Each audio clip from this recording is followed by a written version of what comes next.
ଆମର 6 ତାରିଖ ମାନେ 5 ତାରିଖ ରାତି 5-6 ରାଇଟ୍ରେ ସେଠି ଆମର ଖଙ୍ଗାରୁଗୁଡ଼ା ପାଖରେ ଏଚ୍ପିର ଗ୍ୟାସ୍ ଏଜେନ୍ସି ନେଇଛନ୍ତି ସନ୍ତୋଷ ମହାପାତ୍ର, ତାଙ୍କର ସେଠି ଗୋଦାମ ଅଛି।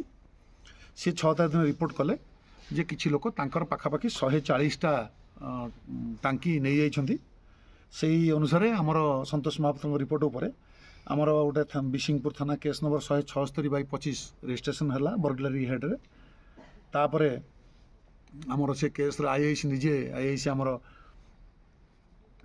ପ୍ରଧାନ ବାବୁ ନିଜେ ସେ କେସ୍ର ତଦନ୍ତ ଦାୟିତ୍ୱ ନେଇ ଆମର ସାଇବର ଏକ୍ସପର୍ଟଙ୍କର ସାହାଯ୍ୟରେ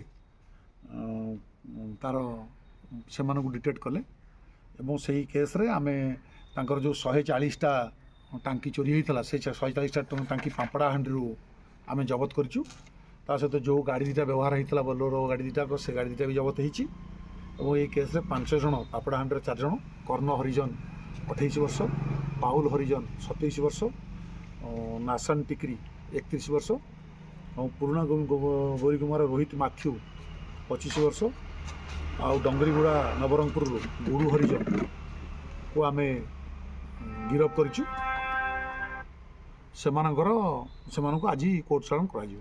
ଏମାନଙ୍କର ଭିତରୁ ଡ୍ରାଇଭର ଅଛି, ସିଏ ଗ୍ୟାସ୍ ଏଜେନ୍ସିରେ କାମ କରେ ଏବଂ ସିଏ ଏଇ ଲୋକେସନ୍ ଜାଣିଛି ଏବଂ ଏମାନେ ବି କିଛି ଗ୍ୟାସ୍ ଏଜେନ୍ସିରେ କାମ କରନ୍ତି। ଏଇ ଯେଉଁ ଆସାମୀମାନଙ୍କ ଭିତରୁ ଗ୍ୟାସ୍ ଏଜେନ୍ସି କାମ କରନ୍ତି, ତ ସେମାନେ ଏପଟେ ଦେଖିଲେ ଏଇଟା ଗୋଟେ ନିଛାଟିଆ ଜାଗା ଅଛି, ଟିକେ ଇଏରେ ଅଛି, ତେଣୁ ସେମାନେ 2ଟା ବୋଲେରୋରେ ଆସିକି ତାଲା ଭାଙ୍ଗିକି ତା ଭିତରେ ପଶି ଯେତେକ ସବୁ ଥିଲା ଖାଲି ଟାଙ୍କି ତାକୁ ନେଇକରି ରାତି ପଳାଇଥିଲେ। ଏଥିରେ ଆହୁରି ଲୋକ ବି ଅଛନ୍ତି, ସେମାନଙ୍କୁ ବି ଗିରଫ କରାଯିବ।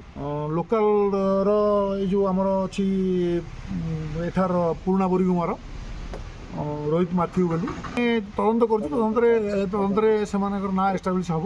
ମାଷ୍ଟର ମାଇଣ୍ଡ ହେଉଛି କର୍ଣ୍ଣ ହରିଜନ, ଯିଏକି ଆକୁ ସମସ୍ତଙ୍କୁ ଅର୍ଗାନାଇଜ୍ କରିକିରି ଏଇ କାଣ୍ଡଟା କରିଛି। ନିଶ୍ଚିତ ଭାବରେ ଏତେ ବଡ଼ ଯେତେବେଳେ ଚୋରି ହେଲା 140ଟା ଟାଙ୍କି, ଆମେ ଭାବିଥିଲୁ ନିଶ୍ଚିତ ଭାବରେ ଗୋଟେ ଗାଡ଼ି ଆଧାରେ ୟୁଜ୍ ହେଇଥିବ, ଟ୍ରକ୍ ହଉ ଇଏ ହଉ। ତାପରେ ଆମର ସାଇବର ଏକ୍ସପର୍ଟ ଆଉ ଲୋକାଲ ସ୍ପାଇ ଏନଗେଜ୍ କରିକିରି ଆଇଆଇସି ଲିମାରାଜ ପ୍ରଧାନ ତାଙ୍କ ଟିମ୍ ଏଇଟାକୁ ଡିଟେକ୍ଟ କଲେ ଏବଂ ଏଥିରେ ଯେତିକି ଚୋରି ହେଇଥିଲା ଆମେ ସବୁଯାକ ଟାଙ୍କି ଜବତ କରିବାରେ ସକ୍ଷମ ହେଇଛୁ। ନାଇଁ, ଆମେ ତ ନିଶ୍ଚିତ ଭାବରେ ପ୍ରତି ଚୋରି ରୋକିବାକୁ ଆମେ ବଦ୍ଧପରିକର ଏବଂ ଆମର ରେଗୁଲାର ପେଟ୍ରୋଲିଂ ଚାଲିଛି। ରେଗୁଲାର ଆମ ଲେବୁଲରେ ବି ସବ୍ ଡିଭିଜନ ଲେବୁଲରେ ବି ଆମେ ତାକୁ ମନିଟରିଂ କରୁଛୁ। ତା ଭିତରେ ଆମେ କେତେ କେସ୍ରେ ସଫଳତା ପାଇଛୁ, ଆଉ କେତେଟା କେସ୍ ଅଛି ତା ଉପରେ ଆମେ କାମ କରୁଛୁ, ତା ଦେହରେ ବି ଆମେ ସଫଳ ହେବୁ।